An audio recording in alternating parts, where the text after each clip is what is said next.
कहते हैं कि हर इंसान को अपने किए हुए पापों की सजा जरूर मिलती है। इस संसार में एक ना एक दिन उसे अपने पापों का हिसाब जरूर चुकाना पड़ता है। वो एक घना जंगल था। शरीर का खून जमा देने वाली ठंडी हवा चल रही थी। उस घने जंगल के बड़े बड़े लंबे और पेड़ के साए रात के समय में बड़े ही विचित्र आकृति बना रहे थे। ठंडी हवा की रफ्तार से ऐसा प्रतीत हो रहा था मानो कि कुछ समय बाद उस जंगल में कोई भयानक तूफान आने वाला हो। एक लग्जरी कार उस घने जंगल की सड़क को चीरती हुई दौड़ती चली जा रही थी। उस कार के अंदर दो लोग सवार थे, चार्ल्स और राहुल। चार्ल्स बड़ी सावधानी पूर्वक गाड़ी चला रहा था और वहीं उसके बगल में बैठा हुआ राहुल खिड़की के बाहर का दृश्य देखने में व्यस्त था। वैसे तो राहुल एक बहुत ही बहादुर किस्म का व्यक्ति था, मगर इस समय उसके चेहरे पर डर के साए साफ साफ दिखाई दे रहे थे। वो चार्ल्स को इशारे से बार बार बोल रहा था कि गाड़ी को और ज्यादा तेज चलाए।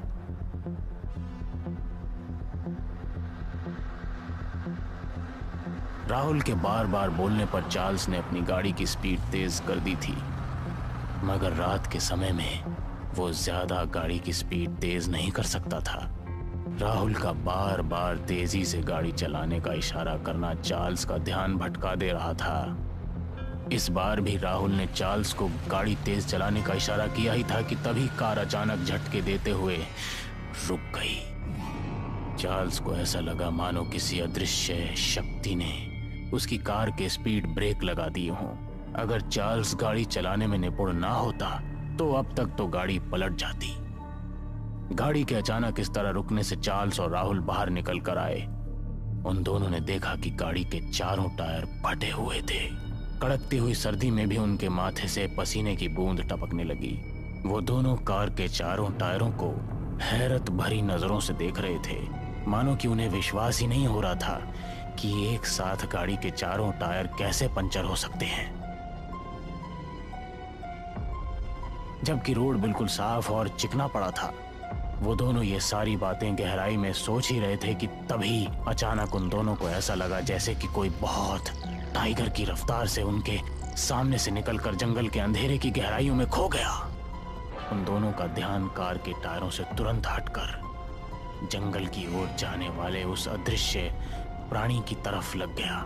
कोई तो था जो बड़ी फुर्ती से उन दोनों के सामने से निकलकर अंदर गया था। अब दोनों के चेहरे की लकीरें साफ साफ झलकने लगी। वो सोचने लगे, इस घने जंगल में क्या वो सुबह तक जीवित भी रह पाएंगे या नहीं, क्योंकि जंगल बहुत घना था और दूर दूर तक आबादी का कोई नामो निशान नहीं था। अचानक उन दोनों को जैसे कुछ याद आया। उन दोनों ने अपनी जेब से तुरंत मोबाइल निकाल लिए, मगर मोबाइल की स्क्रीन को देखकर उनके चेहरे और ज्यादा निराश हो गए, क्योंकि मोबाइल की स्क्रीन पर नेटवर्क का नामो निशान ही नहीं था। वो किसी को मदद के लिए कॉल भी नहीं कर सकते थे। चारों ओर अजीब सा कोहरा छाने लगा था। इसी कोहरे के बीच अचानक चार्ल्स की नजर जंगल के बीचों बीच बने हुए एक बहुत बड़े मेंशन हाउस पर चली गई। जंगल में बने हुए मेंशन हाउस को देखकर चार्ल्स की आंखों में विस्मय की परछाइयां लहराने लगी, मगर दूसरी तरफ उसे थोड़ा सही भी महसूस हुआ, या ये सोचकर कि आधी रात के वक्त जंगल में रात बिताने का उन दोनों का कोई सुरक्षित स्थान तो मिल गया।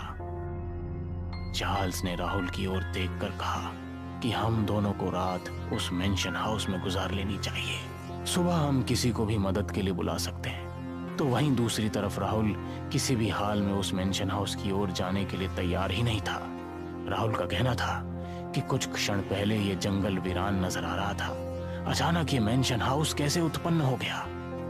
राहुल की बात सुनकर चार्ल्स राहुल के कंधे पर हाथ रखते हुए बोला कि हो सकता है कि ड्राइविंग की वजह से हम दोनों इस मेंशन हाउस को ना देख पाए हों। जो भी हो, हमारे पास उसके अंदर जाने के अलावा और कोई रास्ता नहीं है। अगर हम दोनों उस मेंशन हाउस के अंदर नहीं गए तो यहाँ पर कुछ भी हो सकता है। चार्ल्स की बात में राहुल को दम नजर आया। राहुल ने मेंशन हाउस की ओर जाने की हामी भर दी। वो दोनों धीरे धीरे कदमों से उस मेंशन हाउस की ओर बढ़ने लगे, मगर जैसे जैसे उनके कदम बढ़ रहे थे उन दोनों को अपना दिल डूबता हुआ सा महसूस हो रहा था। पता नहीं क्यों उसे वो मेंशन हाउस उन्हें बहुत ही जाना पहचाना मालूम पड़ रहा था। कुछ ही समय बाद वो दोनों मेंशन हाउस के अंदर खड़े हुए थे कि उन दोनों ने देखा कि उस मेंशन हाउस की दीवारों पर बड़े बड़े चीते की खालें टंगी हुई थी और वहां आसपास सन्नाटा पसरा हुआ था।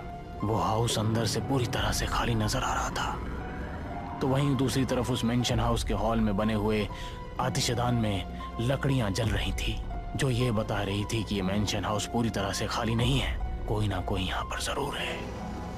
राहुल और चार्ल्स आतिशदान के करीब जाकर बैठकर अपने हाथ सेकने लगे। दरअसल चार्ल्स और राहुल कोई आम व्यक्ति नहीं थे, बल्कि वो दोनों एक जासूस थे, और तो और वो दोनों इस देश में भी नहीं रहते थे। कल रात उन दोनों के पास उनके ही किसी एजेंट का कॉल आया। उस एजेंट ने उन दोनों को अर्जेंट इसी जंगल के आसपास बुलाया था, मगर अपनी मंजिल तक पहुंचने से पहले ही उनकी कार के चारों टायर पंचर हो गए और इस वक्त वो दोनों जंगल के सन्नाटे में बने हुए उस मेंशन हाउस के अंदर आतिशदान में अपने हाथ ताप रहे थे। उन दोनों को भूख भी लग रही थी। राहुल चार्ल्स से खाने को लेकर कुछ कहने ही वाला था कि तभी उन दोनों के कानों में सीढ़ियों से किसी के नीचे उतरने के कदमों की आहट सुनाई दी। वो दोनों खड़े होकर तुरंत सीढ़ियों की ओर देखने लगे। उन दोनों ने देखा कि एक सुंदर महिला मुस्कुराती हुई एक छोटी बच्ची के साथ उन दोनों की ओर ही चली आ रही थी। उस सुंदर महिला ने ब्लैक कलर की नाइटी पहन रखी थी और उसके ठीक बगल में एक 10 वर्षीय लड़की जिसने एक ब्लैक कलर की मोटी जैकेट पहन रखी थी, उन दोनों को देखकर मुस्कुराने लगी। कुछ ही देर में वो महिला अपनी बच्ची के साथ चार्ल्स और राहुल के सामने खड़ी हो गई और उन्हें सवालिया नजरों से देखने लगी। चार्ल्स ने मुस्कुराते हुए उससे कहा कि वो दोनों मुसाफिर हैं। अचानक रास्ते में उनकी कार खराब हो गई। सर्दी और जानवरों से बचने के लिए वो दोनों इस मेंशन हाउस के अंदर चले आए। चार्ल्स की बात सुनकर वो सुंदर महिला बड़े ही अजीब रहस्यमयी अंदाज में मुस्कुराती हुई बोली कि तुम दोनों ने अच्छा काम किया, हमें एक दूसरे की मदद करनी चाहिए। राहुल ने उस महिला को बताया कि उन दोनों को बहुत तेज भूख लगी है। राहुल की बात सुनकर उस सुंदर महिला ने सामने की ओर इशारा कर दिया और उन दोनों ने देखा कि उस हॉल में एक बड़ी सी डाइनिंग टेबल सजी हुई रखी है। वो दोनों समझ गए कि वो सुंदर महिला उन दोनों को भोजन करने का निमंत्रण दे रही है। वो दोनों धीरे धीरे कदमों से उस डाइनिंग टेबल की ओर बढ़ गए। उस महिला ने अपनी 10 वर्षीय बेटी को एक चेयर पर बैठा दिया और वहां से गायब हो गई। वो बच्ची उन दोनों को अजीब से अंदाज में घूरे जा रही थी। पता नहीं क्यों राहुल और चार्ल्स को उस बच्ची के घूरने का अंदाज विचलित कर दे रहा था। राहुल को ऐसा महसूस हो रहा था मानो कि उनके सामने कोई जिंदा बच्ची नहीं बल्कि किसी मुर्दा बच्ची को बैठा दिया हो। उन्हें एक अजीब सी घबराहट महसूस होने लगी। वो दोनों उठकर जाने ही वाले थे कि तभी वो सुंदर महिला हाथों में खाने की ट्रे लिए हुए मुस्कुराती हुई उनके करीब चली आई। उस महिला को देखकर अचानक उनका विचलित मन शांत हो गया। उस महिला ने मुस्कुराते हुए उन दोनों से कहा कि उन दोनों को बैठकर भोजन करना चाहिए। उसने ये भी कहा कि भोजन करने के बाद अगर वो चाहें तो सामने वाले रूम में सुबह तक रुक सकते हैं। सुबह तक उसका ड्राइवर आ जाएगा और वो उन दोनों की कार की रिपेयरिंग करवा देगी। ये सुनकर उन दोनों को बहुत शांति मिली। वो दोनों चुपचाप शांति से भोजन करने लगे। भोजन करने के दौरान ही अचानक राहुल और चार्ल्स की नजर उस बच्ची पर चली गई। उस बच्ची को देखकर उन दोनों की आंखें दहशत और डर से फटी की फटी रह गई। उन दोनों ने देखा कि उस बच्ची का चेहरा पूरी तरह से काला पड़ चुका था और उसकी आंखों से खून टपक रहा था। ये देखकर उन दोनों की चीख निकल गई। अचानक उन दोनों के कानों में किसी औरत की गुर्राहट भरी हंसने का स्वर टकराया।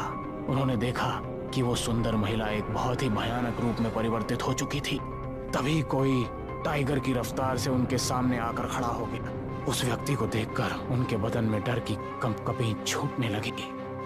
वो व्यक्ति कोई और नहीं बल्कि उनका पुराना साथी टाइगर था। वही टाइगर जिसे राहुल और चार्ल्स ने धोखे से मार दिया था। राहुल और चार्ल्स ने जैसे ही अब उस सुंदर महिला और उस बच्ची को देखा, उन्होंने देखा अब उनके सामने उनके भयानक चेहरे टाइगर के की पति पत्नी और बच्ची के रूप में परिवर्तित हो गए। ये देखकर उनके होश उड़ गए।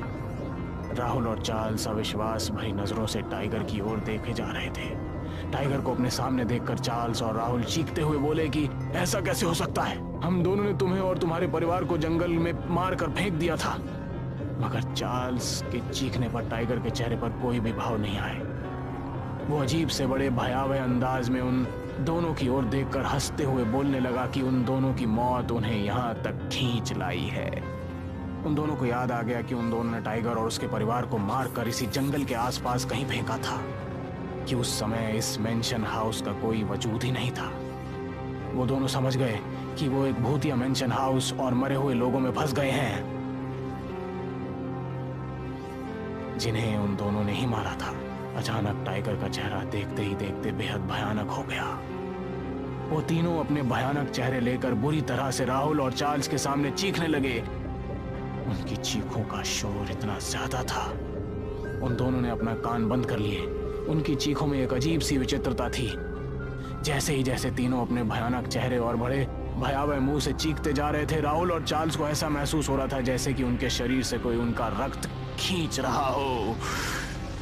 कुछ ही समय में वो दोनों मृत होकर उस मेंशन हाउस की जमीन पर गिर गए। दरअसल चार्ल्स, राहुल और टाइगर तीनों रॉ एजेंट ही थे और तीनों आपस में गहरे दोस्त भी थे।